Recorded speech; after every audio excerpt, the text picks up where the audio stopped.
22 जनवरी का दिन यानी कि कल का दिन सभी के लिए बेहद खास है। इस दिन अयोध्या में बन रहे भव्य राम मंदिर में रामलला की प्राण प्रतिष्ठा की जाएगी। इस शुभ अवसर पर हर किसी का अयोध्या जाकर समारोह में शामिल होना संभव नहीं है, लेकिन इस खास मौके पर आप घर बैठे भी भगवान राम की आराधना कर सकते हैं। शास्त्रों में राम नाम की बहुत महिमा बताई गई है। मान्यता है कि प्रभु श्री राम के नाम लेने मात्र से ही जीवन की सभी बाधाएं दूर हो जाती है। इस वीडियो में हम आपको बताएंगे कि आप घर बैठे कैसे श्री राम का आशीर्वाद ले सकते हैं।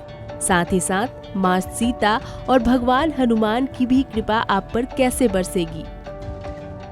सबसे पहले जल्द उठकर स्नान कर खुद को पवित्र कर ले। स्वच्छ कपड़े पहने। जिस स्थान पर भगवान राम की तस्वीर या राम दरबार रख रहे हैं उस जगह को गंगा जल से शुद्ध कर ले।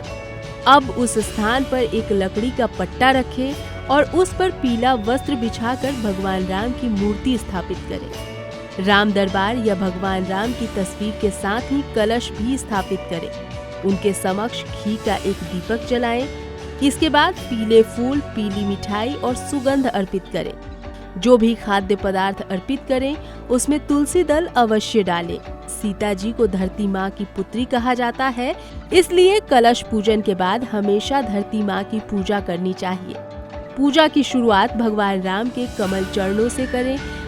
उन्हें दूध, दही, घी, गंगा जल और शहद अर्पित करें। राम दरबार को पीले रंग के वस्त्र अर्पित करें। अब पुष्प, रोली और अक्षत से भगवान राम की पूजा आरंभ करें।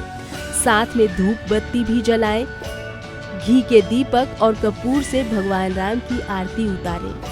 पूजन के बाद पंचामृत को प्रसाद के तौर पर ग्रहण करें। दरअसल घर में राम दरबार या भगवान राम की पूजा करने से परिवार में एकता बनी रहती है। रोजाना भगवान राम की पूजा करने से सारे संकट टल जाते हैं। जिस घर में राम नाम का जाप होता है वहाँ हमेशा सकारात्मक ऊर्जा बनी रहती है। मान्यता है कि भगवान राम की हर रोज पूजा करने से मोक्ष प्राप्त होता है। इससे निर्णय लेने की क्षमता और रचनात्मकता कला में वृद्धि होती है। भगवान राम की पूजा करने से माता सीता के साथ साथ भगवान हनुमान जी की भी कृपा प्राप्त होती है। इससे साधक के सभी बिगड़े काम बनने लगते हैं और साधक के घर परिवार में सुख समृद्धि का वास बना रहता है। क्योंकि भगवान राम का जन्म अभिजीत मुहूर्त में हुआ था, तो अगर आप प्राण प्रतिष्ठा के समय मंत्रोच्चारण के बीच घर बैठे भगवान राम का पूजन इसी समय करते हैं तो ये आपके लिए विशेष फलदायी होगा। हालांकि अगर आप अभिजीत मुहूर्त में पूजन नहीं कर पाते तो आप कभी भी भगवान की आराधना कर सकते हैं। इससे भी आपको प्रभु की कृपा प्राप्त होगी और आपकी कामना पूर्ण होगी।